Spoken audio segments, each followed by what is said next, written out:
Mirëmëngjesi për ty Agnesa, mirëmëngjesi për të gjithë shikuesit e Kuavizionit, po ju lajmërojmë këtu nga sheshi i kryeqytetit. Sot duke filluar nga ora 10 do të lansohet po ashtu edhe ulëmtimi nga Instituti për Ulëmtime dhe të Drejtat e Njeriut, do të lansoj ulëmtimin me titull Punëtorët e padukshëm të nën tokës, por për më shumë detaje në lidhje me hartimin e këtij ulëmtimi dhe në lidhje me atë se çka përmban ky ulëmtim dhe ku do të lansohet e gjithë ky ulëmtim, do të diskutojmë me Kaltrina Rexhepi Dragusha, e cila është këtu me ne. Kaltrina, mirëmëngjesi, faleminderit shumë që gjete kohën të jesh këtu. Faleminderit këtë vës për hapësirën që jap çdo herë temave të tilla, edhe në kaluarën edhe sot. A mund të na tregosh më shumë detaje në lidhje me ulëmtimin dhe në lidhje me atë se çka përmban dhe si lindje gjithë ideja dhe mbasi sa kohë u mori?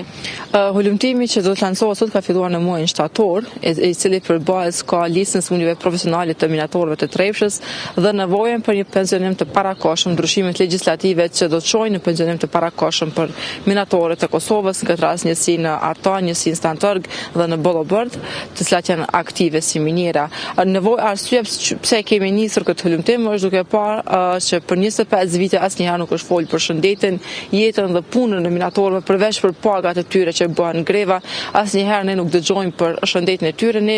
kemi filluar si ulëmtim paraprak me çka ballafaqohen ata njerëz, duke i parë nevojat e tyre, gjendjen e rëndë shëndetësore, punën deri në moshën 65 vjeçë në minjer, e kemi pasur nevojshëm të fillojmë një ulëmtim si nismë e parë dhe ta publikojmë atë që do i fakton të gjitha të gjetura, gjitha nevojat që minatorët e trefshës kanë, duke u nisur për sëmundjeve me çfarë përballen, duke u nisur me hapësirat ligjore që janë të pa rregulluara si duhet për vendin tonë, të lëna anash për 25 vite, dhe deri tek atë se si ka minatorë që vdesin para moshës 65 vjeçë si shkak i sëmundjeve shëndetësore që psojnë në minjer. Në këtë ulëmtim kanë marrë pjesë 100 minatorë me anketat e tyre, janë realizuar 4 fokus grupe të detajuara me përgjigje të detajuara nga minatorët që tregojnë me atë se çka ballafaqohen çdo janë zhvilluar intervista me institucionet përgjegjëse duke nisur për inspektorateve deri tek Ministria e Shëndetësisë, Qendra Kombëtare e Punës në Gjakov, Ministria e Punës gjithashtu, për të parë se ku qëndrojnë këto boshllëqe që nuk janë realizuar për 25 vite. Dhe çka është më rëndësishme, në fund është realizuar edhe një peticion për 3 ditërash në komunën të Mitrovicës, ku kanë marrë pjesë në nënshkrim mbi 1000 persona për të quar përpara, për të dorëzuar Kuvendit të Kosovës, deputetëve të Kosovës, nevojën për këto ndryshime që ne i kemi si nismë kryesore. Padyshim që minatorët e përbën një pjesë shumë të rëndësishme të ekonomisë së Kosovës, cilat janë mbasi disa prej gjetjeve që mund të na tregoni, edhe në lidhje me atë se sa flitet mjaftueshëm në Kosovë për këta punëtorë. Minatorët janë kategoria më e rëndë. Minatorët kanë punën më të rëndë që ndoshta ekziston si punë fizike e realizuar, dhe kushtet me çka ata përballen janë shumë të rënda. Domethënë ata përballen me ndryshime të mëdha të temperaturave të ajrit, me pluhur, që sepse filtrat e ajrit në trefsh ka vite që nuk janë ndruar, dhe aja bën edhe më të rëndë punën e tyre në minjer. Brenda minjerës përdoren gaza të ndryshme që është papranueshme, domethënë si përdoren sepse vetëm shkojnë në dëmtim të shëndetit të tyre, dhe gjitha këto është ato që ata i sfidojnë, dhe atyre jo shkaktojnë edhe më shumë këto sëmundje. Në të kaluarën minatori ka punuar maksimalisht deri në moshën 52 vjeçë, sepse viti kalendarik 12 muaj është për ta është numëruar plus 5 me benefite dhe është 18 muaj, dhe në këtë formë ata kanë arritur moshën 52, maksimumi 54 vjeçë dhe janë pensionuar, ndërsa që nga mbas luftës tutje minatori punon deri në moshën 65 vjeçë. Kaltrina, nëse nuk gaboj, ky ulëmtim ju ka marrë kohë që nga shtatori i vitit të kaluar, dhe po ashtu qysh theksohet edhe në titull është drejt hartimit të një liste të sëmundjeve profesionale. Çka do të thotë kjo? Kosova është i vetmi vend, ndoshta në gjithë botën, po në rajon dhe në Evropë, që nuk ka një listë sëmundjeve profesionale për secilin të punësuar. Edhe në këtë rast edhe për minatorët. Minatorët nuk mund të pensionohen para kohë, nuk mund të krijohet një legjislativ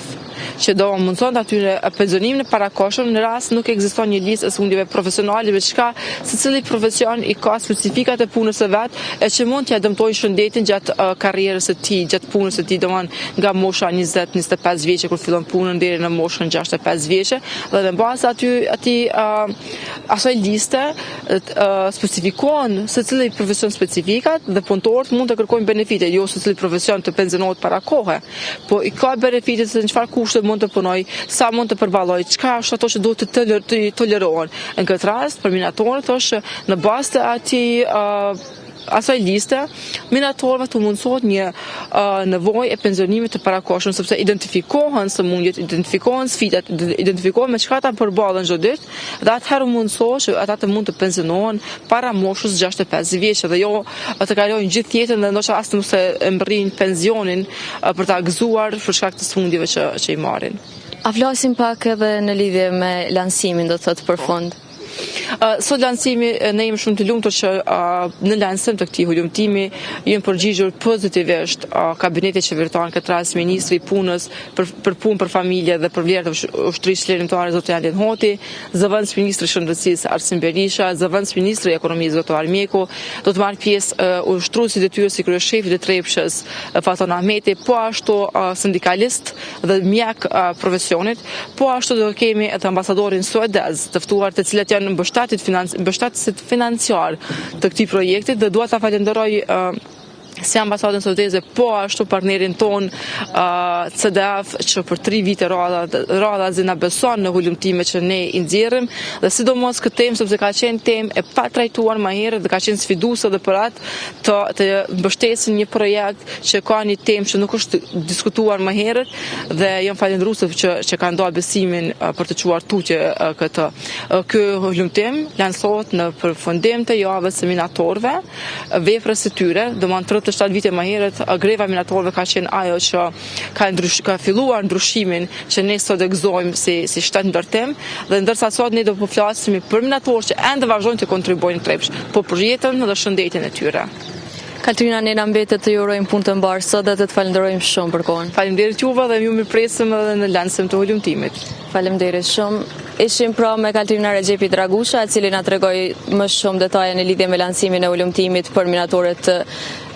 në Kosovë. Kaq kishim sa i përket kësaj lidhje direkte, nëse nuk keni ndonjë pyetje tjetër, po e kaloj linjën të ju në studio. Jo, Fatjona, faleminderit shumë për kohën ty, po ashtu edhe Katrinas, ju urojmë një punë të mbarë dhe uroj që pas taj tutje edhe pas këtij diskutime të dalin edhe detaje të tjera, të cilat ne do t'i diskutojmë pas taj edhe në studio, por do t'jetë edhe në të mirë të minatorëve të Kosovës.